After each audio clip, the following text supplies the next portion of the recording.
Having lots of money can be a curse. If you've gotten rich over the years, you may resonate with people who say that they were happier before becoming rich. By the end of their life, many millionaires feel that the best time in their lives happened before they became rich, when they were growing and facing challenges. And once they got rich, life lost its sparkle for them. It's like when you have a lot of money, you don't want to buy anything. Money Arata.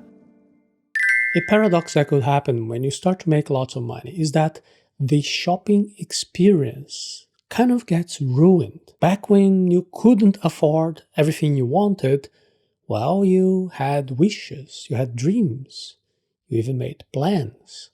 And all of that made your shopping experience more joyful. Now that you can basically buy anything you want, you can actually have it all, there is no longer a repressed desire. The act of buying becomes less interesting. And this is how you suddenly feel attracted to luxury brands, where you're greeted by your name when you go to those high fashion shops, when they serve you champagne, you're surrounded by people from the high society. This type of VIP experience only makes it a little bit more interesting, more emotional to go shopping. However, part of the curse of making a fortune is that you might feel guilty for spending money on luxuries that you don't really need.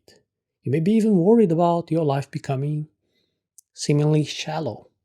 If you have felt the need to search for something meaningful in your life, you can think of more strategic ways of making use of your money and actually develop more joy and satisfaction. This begins with understanding that shopping and buying are two different things. Now, important, this is not financial advice. Please read the full disclaimer before proceeding. What is going shopping? It is something that can be fun, but don't let it be your only source of entertainment. Going shopping goes beyond just buying something. It is about the experience, the emotion, the people, and even the smell, the perfume at the store. Did you know that each store has their own specific air freshener for their own brand? Well, above all, going shopping these days is like finding something that seems like you. It is like a ritual to reinforce your identity and the desire to impress other people. This ritual can be addicting and it can harm you financially. You might start feeling like you always need something else, something new. But the dopamine high, this pleasure of buying something, will last less and less over time. This can lead you to some emptiness feeling that the new things you buy are not going to be able to fulfill. The key here is to find a balance. Going shopping can be a great way to treat yourself, especially if you actually find something special to add to your closet, to your wardrobe. But going shopping shouldn't be an activity where you only focus on following the trends or trying to impress other people. In order to break the cycle of this unnecessary shopping, you've got to occupy your mind with other activities. For example, which are the 5 more interesting books, the top ones that you read last year? What kind of projects are you currently involved in? What are the main causes that you think that could help us to have a better future as a society? In my case, I believe in the value of education and consciousness, and that's why I spend a good part of my time researching and creating educational content. More specifically, Arata Academy's educational content wants to respect your ability to make your own choices. And this is possible thanks to raising awareness, raising enlightenment. When this type of interest became very clear to me, other things became less relevant, such as spending money on shopping sprees. I rarely go out to just spend money to go shopping because I'm basically not interested in that. Now stop for a minute and think a little bit. Think about the times where you decide to go shopping for fun. That is a different thing from going out to actually buy something that you really need. Now, on those occasions of shopping, did you go out shopping maybe to stop thinking about a problem that you had or out of boredom? Be careful to not create a habit of going shopping as a way of running from your problems. If you're going through a problem or a bad time, don't let the habit of shopping become a way out. Have you ever felt like your life is out of control?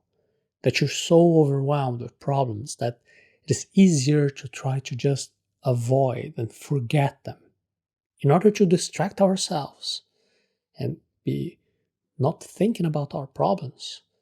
Many people turn to shopping or to be consuming products as a way to feel a little bit of happiness.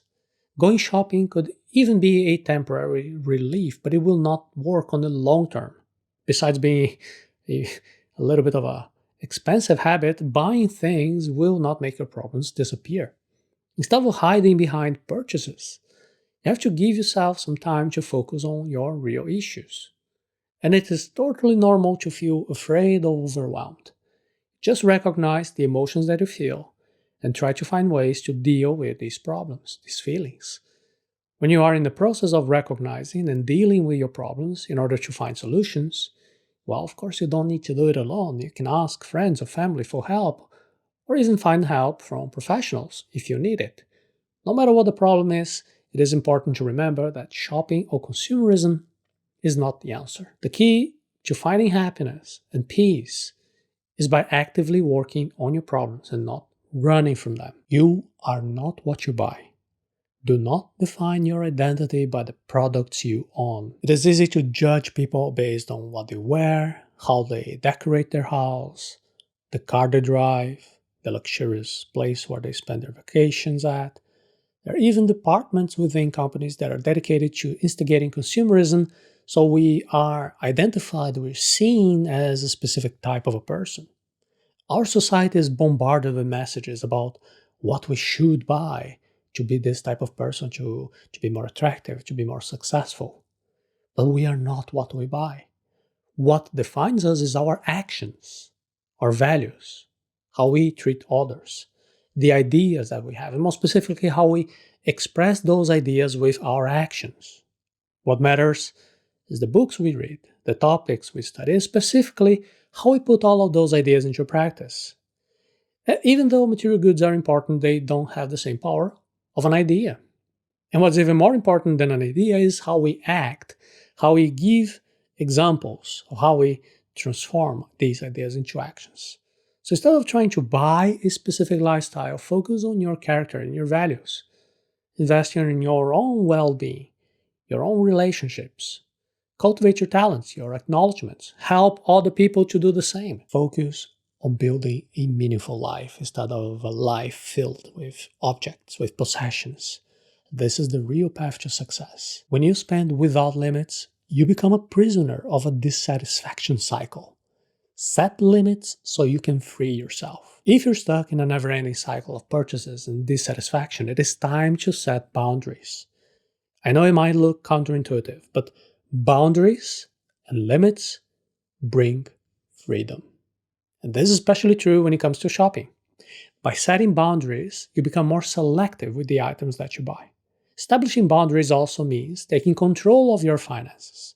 By setting a maximum limit of purchases, you can manage your money better, and also you avoid spending too much. You can also make use of those limits to prepare yourself for your definition of success. To set strategic boundaries, it is important to understand the psychology of consumerism. Consumerism is powered by emotions like the need for approval or validation.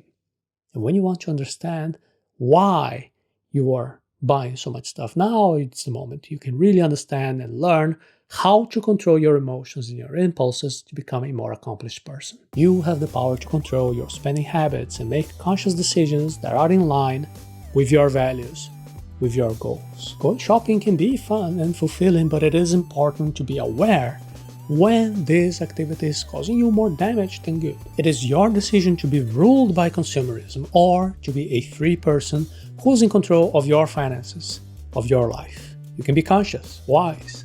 You can discern with your purchases, and you can make decisions that will empower you. If you accept some help, I'd like to invite you now to a course with interactive activities that will help you by visiting arata.se/money taboo.